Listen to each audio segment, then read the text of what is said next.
এত স্কিমের পরেও তার এখানে ভরসা করতে পারছেন, এত লুট করেছে, এত দুর্নীতি করেছে। তৃণমূল কংগ্রেস জানে ফ্রি অ্যান্ড ফেয়ার ইলেকশন হলে তারা হারবে। যার ইচ্ছা হবে যাকে ভোট দেবে, যে হারবে ভোটের ভোট পাবে সে জিতবে, যে বেশ কম হবে সে হারবে। কিন্তু তৃণমূল কংগ্রেস এই ভোটদানের এই একে তারা ভরসা করতে পারছে না।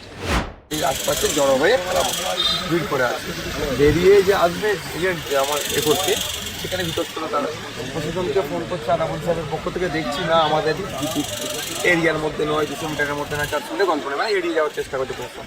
জীবনতলা থানা বারবারই আমাদের সাথে একদম কোঅপারেট করেনি, শাসকের হয়ে তারা কাজ করছে, এটা হচ্ছে। আর ভাঙড়ে একটা ভিডিও ভাইরাল হচ্ছে, দেখেছেন আপনারা, সেখানে যে শাসাচ্ছে ভোট দিতে পারবে না, এটা কোনোভাবেই কাঙ্ক্ষিত নয়। গণতন্ত্রের উৎসব সবাই উদযাপন করবে, যার ইচ্ছা হবে যাকে ভোট দেবে, যে হারবে ভোটের বেশি ভোট পাবে সে জিতবে, যে বেশ কম হবে সে হারবে। কিন্তু তৃণমূল কংগ্রেস এই ভোটদানের এই একে তারা ভরসা করতে পারছে না।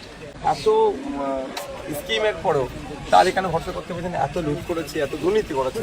তৃণমূল কংগ্রেস জানে ফ্রি অ্যান্ড ফেয়ার ইলেকশন হলে তারা হারবে। দেখুন, গণতন্ত্র রক্ষার লড়াই, গণতান্ত্রিক পক্ষে লড়াই করবো। যদি প্রশাসন প্রথম কাজ হয় প্রশাসন যদি গণতন্ত্রকে রক্ষা করতে পারে ভালো কথা, তাহলে জনগণকে দায়িত্ব নিতে হবে গণতান্ত্রিক পক্ষে গণতন্ত্রকে রক্ষা করার জন্য। একদম রেডি আমরা।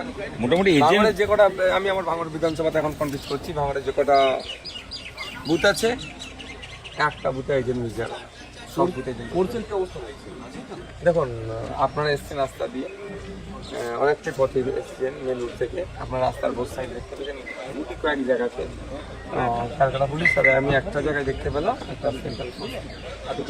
তবে হ্যাঁ, গত রাত্রে কিছু জায়গায় তারা রুট মার্চ করেছেন, ঘুরেছেন। এতে 7টা থেকে ভোট শুরু হবে। এখন আমাদের অবশ্য মানুষজন সব ভোট কেন্দ্রের দিকে এজেন্টগুলো এগিয়ে যাচ্ছে। টোটালটাই যত বেলা গড়াবে তত বোঝা যাবে কী হচ্ছে।